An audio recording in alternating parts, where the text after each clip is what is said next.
All right, Coach, talk a little bit about the first win, the first shutout, the first fan salute. Could it be any better?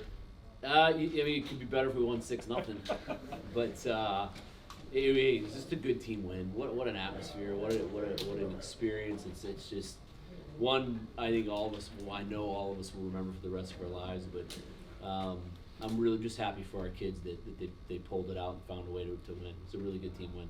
Talk about TJ if you could for a minute. He's just a stud. I mean, he's such a special kid. You know, he's the best player every day in practice. His preparation, mentally is so impressive. And he just believes he's going to stop every puck, and we believe he's going to too. So he's just, when you believe in your goalie, it lets you play at a level that that you want to play at, and we believe in the kid. Fitting that 91 gets the first goal. Yeah, I mean, there's hockey gods, and they were here tonight because Josh Stone certainly deserves to have that benchmark in history in our program. Can you speak on everything that went on before the game, the ribbon cutting, having Donzie and all them there, just the moment leading up to what happened tonight with your experience? Yeah, it was just a whirlwind. I mean, it's crazy, like, not to get a little bit emotional, and you go out there and there's the band, and there's a rock band playing. Like, I mean, we're used to like sneaking people in the back door at Oceanside, with a few people, here and there working, but this is just a different animal, and we've worked really hard to get here. So many people have worked really hard to get here, and obviously to go out there and do that with Donzie and his family was a really special moment. Coach, with all the fanfare tonight, you talked about the band, the pregame ceremonies, and the great atmosphere. Did you have a moment tonight to kind of just take it all in and realize how far you've come with this program? It was hard to do. I mean, you're focused on the game and you want to win, and there were stretches of the game where I think all of us, players, coaches, everybody, just were like kind of looking around, going, "Wow, like, this is real. It actually happened." And the crowd was unbelievable, just engaged and loud and into it. We want to score more goals for them, and we're going to try tomorrow. But they were tremendous. It was a special thing seeing 5,000 people support our players the way they did, because we've never had that, and it was just really cool to see. I'm just so happy for our kids. Craig, can you describe the moment when Josh scored? It's kind of a slow first period up until the end there, and obviously the crowd erupted. Can you sort of encapsulate what that moment felt like? Yeah, we were just feeling everything out. They were feeling Colgate out, they're feeling themselves out. We have 13 new faces on the team too. People forget that. So half our team are new guys, so we're still learning how to play together. But I thought we managed the game pretty well in the first 10 minutes, and then our captain stepped up and gave us a boost when we needed it. And to get out of that first period with a lead, I think we kind of settled it. Those last 3 minutes of the first, we were really kind of buzzing and moving around, and we had good movement in the offensive zone and had some chances, and we felt like we could have scored a few in the second too. And again, I think Murch's penalty kind of set us back. It's hockey, it is what it is, but it kind of took the momentum away from us getting the 5-minute major, and the boys did a great job killing it. Coach Howard, can you take us through your day from the moment you woke up to the moment, in this moment right now? Can you take us through what your whole day was like? Yeah, my day was I got here early, and we had a scratch skate at 8:30, and then we did some film and got ready, and then the boys got on for a game day skate at 11. My wife bought me a new watch, and it didn't fit, so I went to Nordstrom and I put a link in it after the game day skate, and then I came back and just kind of, soaked everything in and enjoyed our new facility and hung out with the staff, and we watched some college hockey. That's the nice thing about being out west, is you can watch games that are on before you. And it was just so much more comfortable. We were literally in a shoebox, like a third of the size of this room at Oceanside, and it got hot and smelly, and we're in there, and nice, just with tons of elbow room, and it was incredible. And then to go out and do the ribbon cutting and again do that with Donzie and then come in and play, it was a special day. Was there anything special before the game in the locker room that you guys did, as it was the inaugural game here? Yeah, we have a good tradition where a player announces a starting lineup, and I had Dom Garcia come back and do it, because he's kind of been the staple that did that. So Dahmer came in and he did an unbelievable job firing up the boys, and it was great to have an alum prominent alum that helped us build this program come back and do that. Coach, I thought the third line played fantastic tonight. Obviously, Ryan with the goal, and Charlie, I just thought he was creating chances all night and making things happen out there. Yeah. What did you make of their performance? They've been our best line through 5 games. They've been our best line, the most consistent line. They play downhill.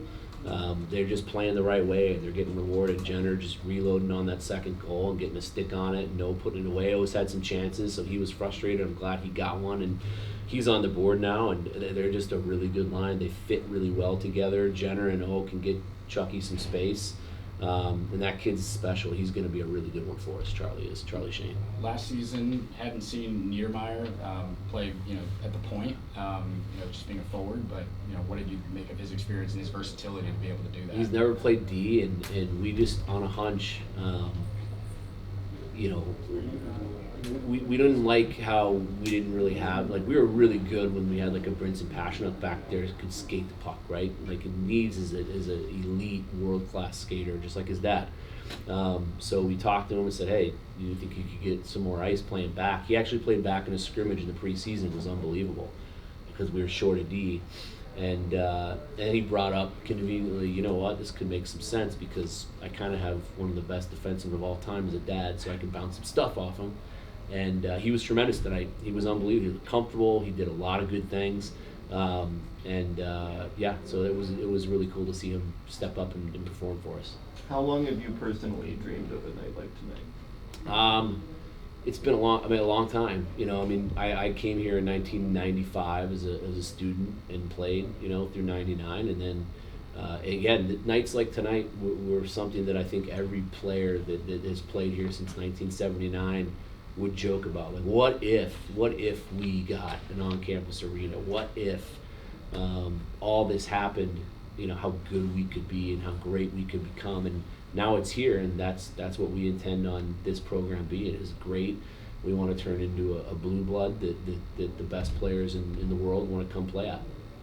Coach, the last couple weekends you're up in Minnesota at a couple of established hockey programs and a couple nice arenas up in Duluth and Bemidji. How would you say this arena and atmosphere compares to what you saw in Minnesota? I'm obviously biased. We go to some great facilities, and certainly those two are great. And we've been everywhere. We've traveled more than anybody in the probably history of college hockey in the last 7 years. So we've been everywhere. This is as good as it gets from the way that visiting teams are set up and comfortable and have space to our player space. I think the amenities in the building really appeal to the fans. It's a great place to watch a game. And I'm just so happy that our campus, most importantly, really for the first time was exposed to college hockey. And there's a vibe and a thing about college hockey. It's infectious, it's passionate, it's fast, it's hard hitting, and I think we can provide kind of a campus effect that certainly ASU's never had. And we from day one of this happening, my goal is to make Arizona State a hockey school, and certainly we have to do some things in order to really be considered that, but I think tonight was a really good first step. Coach, the power play last year was unbelievable, being at 22.5%. Tonight looked like a lot of good looks. That first power play was kind of a little shaky, but after that, I thought the opportunities were great. What do guys like Lucas Sillinger and Robert Mastrosimone do to a unit like that was already pretty loaded compared to last year's? Yeah, they just add a level of skill, and Luke, him especially, he's just so calm. He's so calm, and he just has such good hands, and he's silky and smooth, and he doesn't panic, and he can make plays coming out of our zone, obviously down low. So the power play was good tonight. It got us momentum a few times, just missed a few really good chances. I think the first power play, they were just caught up in the emotions of the night, and they forgot that they needed to execute what we practiced and what we worked on, and we reminded them some things after the first period, and they could have got a few tonight. They did a good job. At the end of the day, it's what we tell the kids. Power play is something that fails in hockey 80% or more than 80% of the time. It fails that much. So you're not going to score every time you go out there, but you can go get us momentum, and they did that. What's one big change you want to see out of your guys for tomorrow night's game? We'll go to film. I think we could just be heavier on sticks, in certain instances in every zone, and but I think it was a pretty cleanly played game by both teams, and finished some chances, and the jitters are out now, and you know, we always say here Saturdays are for the Sun Devils, and tomorrow's Saturdays for us, and we're going to try and sweep Colgate. You talked about your team wanting to play with physicality. Do you think Merch's hit, and I'm sure you'll look back at it later, was that kind of getting caught up in the emotions, or how much do you kind of reel that back in? He's a big, physical, mean kid, and it's just, you know, he's got to channel his emotions a little bit, but, you know, we don't want to change the way he plays. That's why he's great. He's physical, he's big, he can skate, he's a great defender. You know, he's just got to know, obviously, as a young player, when you see numbers and backs are turned, especially near the wall, you can't put your hands on back, right? He was just a one hand. It wasn't vicious. It wasn't anything like that. But he paid the price. He got a game, and he'll be back tomorrow. For a lot of people in the crowd, especially students, this may have been their first hockey game. Were you impressed and maybe even surprised by the nuance of the crowd, whether it was the Roars keeping the puck in the zone, things like that? It was really impressive. You know, I mean, the NHL's in this city, right, and soon to be in this building. But so I think you know, surprised, maybe not surprised, but I was delighted because we've never had that. You know, and I mean, at Oceanside it was weird because on the bench you literally couldn't hear anything because everybody's behind the glass, so the noise just went into the glass, and it was kind of. Everybody said it was loud, but we never really experienced it. Here, it's coming down on you, and it's a loud building, and the crowd. And we never had a band at a game. The band was here. I mean, it was just a great atmosphere, and we're really pleased with how the fans were supporting us, and hopefully they come back tomorrow and do the same thing. Anything else? Coach, you had a great penalty to kill today, especially on that 5-minute major. What did you see from your penalty to kill even today? Great goaltending. Your best PK guy's got to be your goalie, and he was tonight. Guys did a good job. I think we can clean a few things up, but at the end of the day, you know, guys are doing well. I think what we can do is when we get the puck on our stick, 200-foot clears, we can be a little better with that. But TJ's, you know, in 5 starts, he's got 2 shutouts. We didn't have 1 last year, so he's been our best killer. Please. Josh, if you can just give us your emotions scoring the first goal in this brand new building. Yeah, I mean, I couldn't have made it harder on myself to put it in, but a great pass from Silly, and it was a pretty special moment. I think you get an opportunity to score the first in this rink. It's something special, and I think that goes up to a lot of guys that played in this program before me. So first win, first shutout, first fan salute. What was it like? Unbelievable. Just playing in that environment, the energy in the building was unlike anything I've really experienced before. And it was great. A shout out to Team Stat to me, so just goes to show that the guys were battling tonight. So. TJ, you were in bean pods and stuff like that. This is better than that. You know, it's a close comparison, I'd say. It's good to be playing in front of the crowd like that, and just goes to show you hockey deserves to be in the desert. With this being a new arena on campus and Coach trying to build a hockey culture here in Tempe, did it surprise you guys to see that the fan section was already sold out, or the student section rather was sold out, you know, a couple days in advance, and what did that mean to the team? Yeah, I mean, I think it wasn't as surprising as everyone would think. We kind of sold out Oceanside a couple times, and if you can get people to go there, you can get people to go anywhere, especially when you put it right back in the middle of campus. So, I mean, growing up around here, you know hockey's definitely something that belongs here, and I think it kind of got proved tonight by the amount of people that showed up. Guys, if you could both answer this, what does an arena like this do for ASU from a recruiting standpoint when you talk to your peers? Yeah, so I think it's unbelievable. Like everybody said before, you know, the rink was the one thing that ASU was missing, and I'm just super grateful that I'm here for the first year that we get to play here, and it's really unbelievable for the program, and I think it's a huge step. It just goes to show all the hard work that the coaches and staff and Mr. Mullet and other people that we owe credit to behind the scenes that made this happen. Yeah, I think like TJ said, it's probably the one thing this program was missing. They had the coaching and the success away from an arena, and they're getting kids now slowly that are real hockey players. You see our class that came in this year, a lot of them have been committed for a while, and for them to come in and serve right away in this organization and this arena is huge. But I think it just further shows that development will come, and players are going to want to come here. There's not a kid that's going to come here and not be kind of fulfilled with what he's looking for when he sees the facilities and everything that we got. So I think it just takes this program to another level. Josh, was your dad here? Did he say anything? Yeah, he was here. I just gave him a hug and then kind of quickly got away and came here. So I got a hug out of him. That's about it. Question for both of you: can you walk us through your whole game day and what it was like in the locker room? Coach Powers said that there were some special things going on, so can you just walk us through that whole process leading up to the game? Yeah, I think it was definitely exciting, and it's something we've been looking forward to for a while now. We had Dom Garcia came in before the game and did the starting lineup, and that's been something that's kind of been a big deal in this organization for a while. He does a good job of getting everyone going, but it was more game day skate. Everything was the first, so everything had to be dialed from the beginning. Coach Powers emphasized as soon as we got back from Bemidji, we had a quick talk before we headed home that this week is huge and important, and everything's got to turn to game one. And I think a lot of guys took that approach properly, and we came out pretty good, and I think it's just going to continue from here. Can you? Oh, sorry. Go ahead. Yeah, no worries. I like he said, everything was a first. This week it was great to be able to move into the rink and get used to the new facility. But it was great going out there, and there's a little light show and some other fun stuff. So they've really taken everything to the next level here. Can you just put into words what that moment was like, stepping out on the ice for the first time and seeing, the sold out building? It was a great feeling, like just looking around and seeing all the fans that came to support. I mean, the energy in the building tonight was unbelievable, and ASU's a hockey school, so. He said pretty perfectly. But yeah, it was cool. I mean, there was a couple of us that walked out before going out. Seeing the student section was already pretty full, and we had students camping out last night before.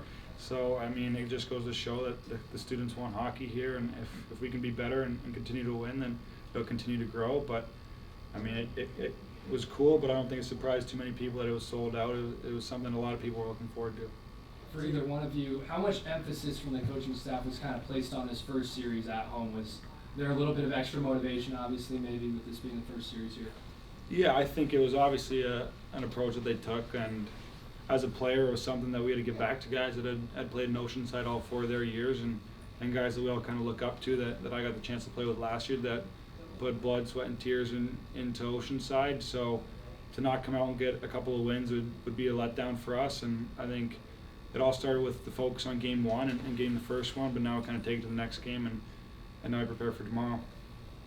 How much are some of those new guys kind of starting to blend in? We saw kind of that first peek at home here tonight, but how are those freshmen kind of melding into the program so far? Yeah, I think the freshmen and obviously the transfers are huge. You've seen what TJ's done so far, and we're very thankful that we got them.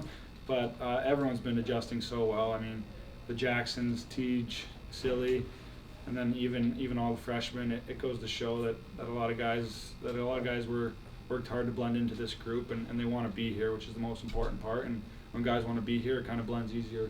Yeah, thankful to be here, like you mentioned, and that I transferred here. But the freshmen and just coming here, it seems like everybody's super bought in, and that's something that I really love about this program. And you can see that just up and down the lineup, freshmen coming in and filling a role and doing a great job right away. Josh, in your time here, you've had a couple different centers and wings out there with you on that top line, like Colin Tyson and Kopp's been on the other wing and things like that. What about these two guys, both being transfers out there with you? What has that chemistry been like, and can you just describe being out there on the ice with two guys like that? Yeah, I mean, they're world-class players. I live with Mastro, so it's been easy to build chemistry with him, and Lucas has been a guy that I've known for a while now. But I think it's slowly just growing. I mean, when you play with two new guys rather than just one new guy, you can kind of feel the loss of communication at times. But as the season's gone on, we've felt more comfortable, and they're both extremely smart hockey players. So it's not hard to find them. And obviously, Silly made a sick pass to me, and not very many people can find that seam and float a puck through like that. And then I think the two of them sauced one in front of the air, and the other one batted out midair to each other, and those are plays you just don't see. So I'm very fortunate to get an opportunity to play with those guys. And how helpful is it for you also being on the power play with those guys on that same unit, where you can kind of, I guess, get those extra reps with them and then also be out there with them on the man advantage? Yeah, I think the power play is all about confidence. When you get a power play, it's a time where you can make plays with the puck and you have more time. So to be able to make plays with them and get more puck touches with them, it makes a huge difference. So I think that helps a ton.